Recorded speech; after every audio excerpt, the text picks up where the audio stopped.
After years and years of training and effort, of blood, sweat, and tears, the competitor reaches the end of their career and hears those sweet and long sought-after words, "Welcome to the Hall of Fame."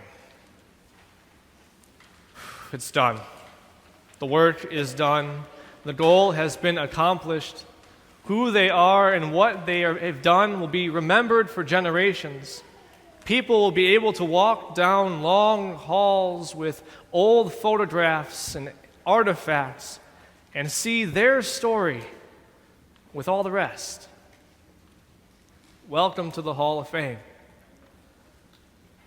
Today in God's Word, the writer of the Hebrews puts before us a different Hall of Fame. He shows us the Hall of Faith.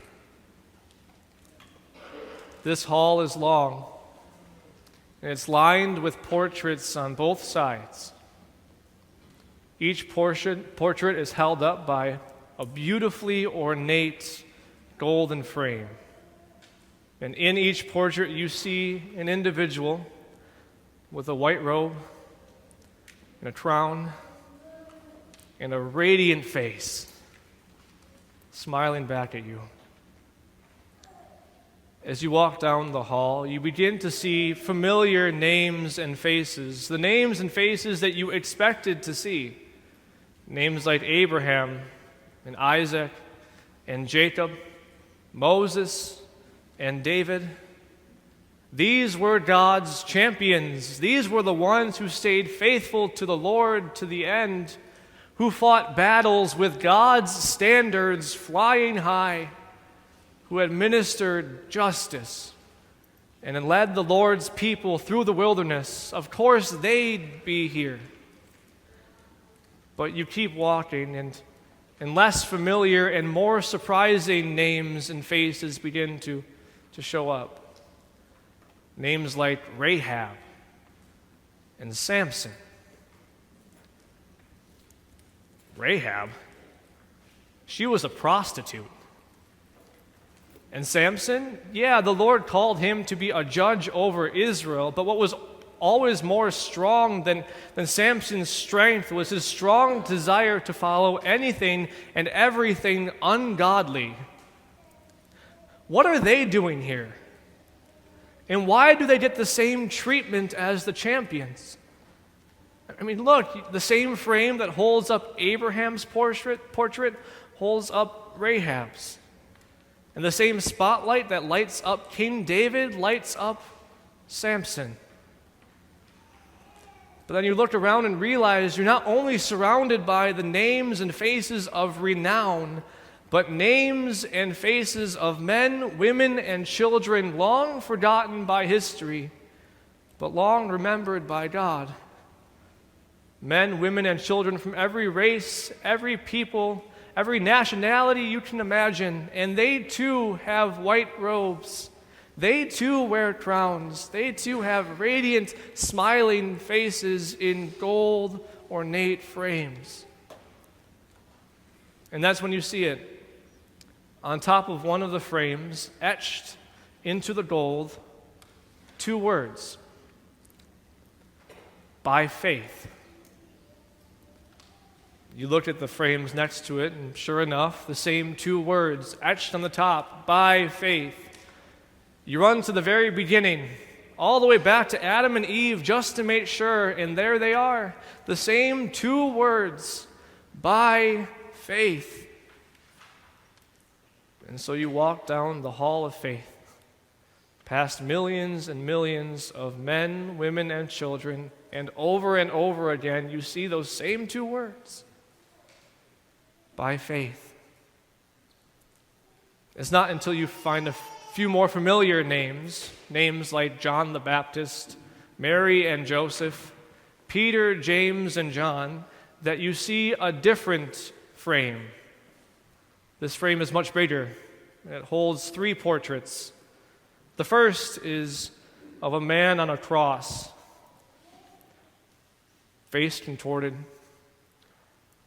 nearing death. The middle portrait is a hillside scene. But in one of the hills, there seems to have been a cave carved into it. It used to be a tomb. We say used to be because the ceiling stone has been rolled away and the cave is empty. On the third frame, there's that same man you saw in the first, but this time he is not dying with a contorted face. No, he still has the same nail marks in his hands and his feet, the same pierced wound in his side, but this time his face too is radiant, full of triumph and power. He is attended by angels and being greeted by millions and millions of those same smiling faces. This frame doesn't read, "by faith." No, there are words above each panel that say, "Christ has died. Christ is risen. Christ will come again." And up to this point, all the faces and the eyes of all the portraits have looked down the hall. And you look and you see that all the faces from this point on look back toward this one spot. You begin to think that this is the center. This is the reason for the robes, for the crowns, for the smiles, for everything. You keep walking down the hall. Faces change, names change, styles and appearances change, but those frames stay the same. By faith. And you've walked so far now that you begin to see the end of the hall. It's getting close. Then you realize that the people in the portraits are no longer wearing white robes. Their clothes are dirty by comparison. And they don't wear the crowns anymore. Instead, they're carrying crosses. They smile, but not as brightly.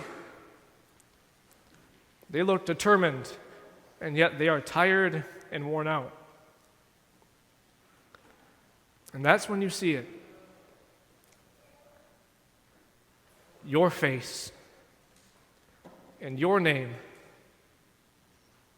among the sea of frames, among the sea of faces, among the sea of crosses, in the great hall of faith. Don't say it.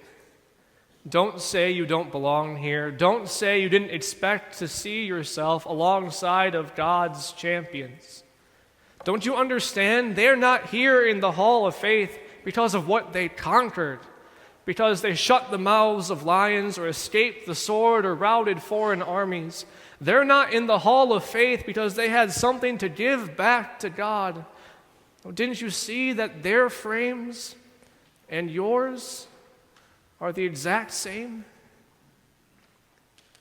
Abraham's eyes, Moses' eyes, David's eyes, Peter's eyes, and your eyes all look to the same place. Christ has died. Christ is risen. Christ will come again. That was their hope, and that's your hope too. And then a voice rings out, startling you from your frame, echoing through the hall. All these millions and millions of people in white robes, who are they? And where did they come from?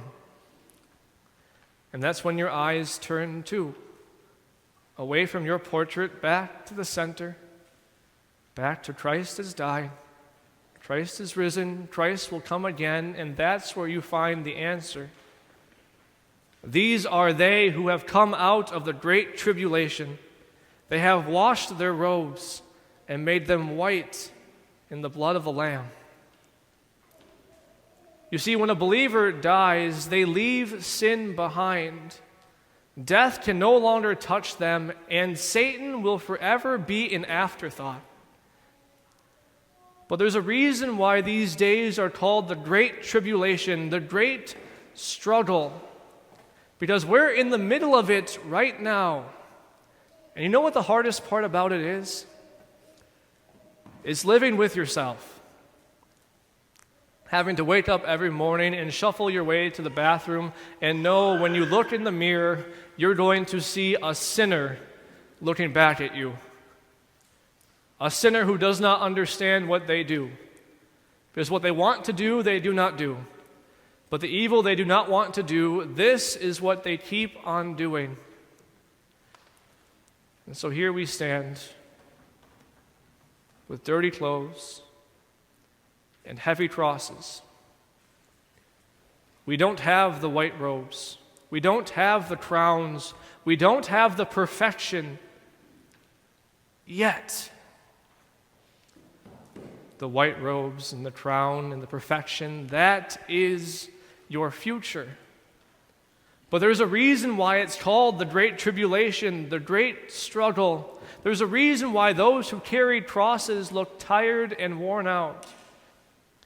The path home isn't easy. Many of those men, women, and children you passed along the way, they suffered much before they made it to their heavenly home.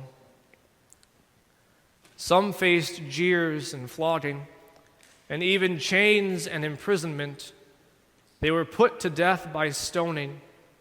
They were sawed in two. They were killed by the sword.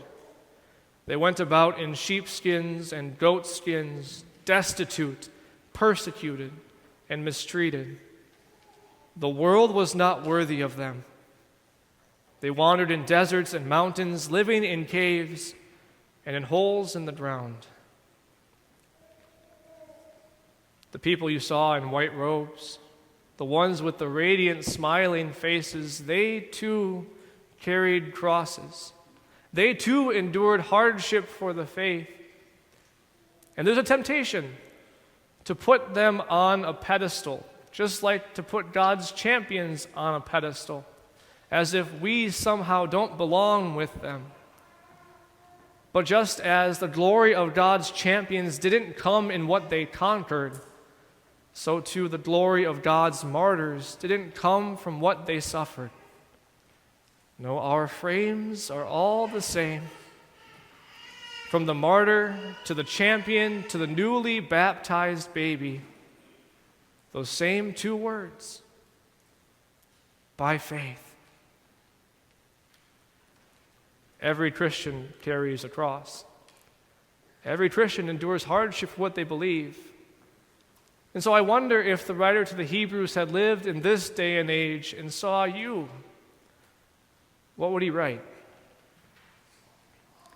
Even though they lived in a society that had no time for what God had to say, nevertheless, they carved out time from their busy schedules and made it to worship, preferring to hear what the Lord Almighty had to say than any other source of media.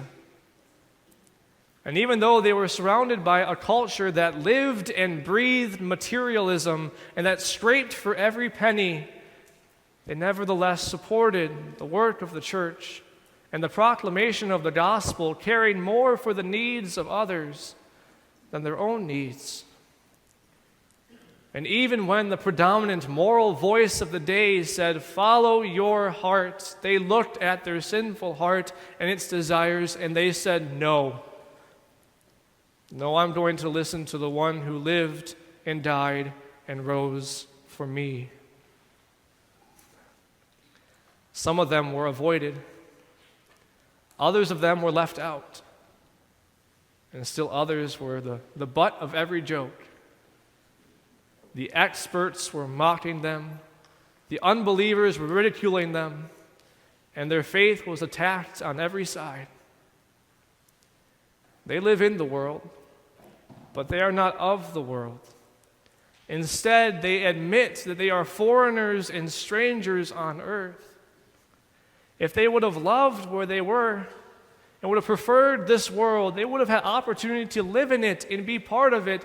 But instead, these men, women, and children of faith are looking for a country of their own. If they would have been thinking of the past, they would have had opportunity to return, but they are longing for a better country, a heavenly one. Today we celebrate All Saints' Day, the day we take some time and set it aside to remember those who have gone before us, those believers who have died in the Lord, or as the Apostle Paul says, who fought the good fight, who finished the race, who kept the faith.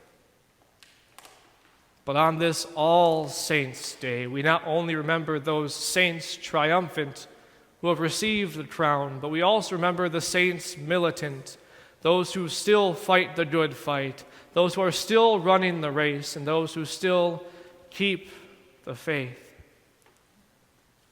And so celebrate, you saints. This day is for you. Stand tall.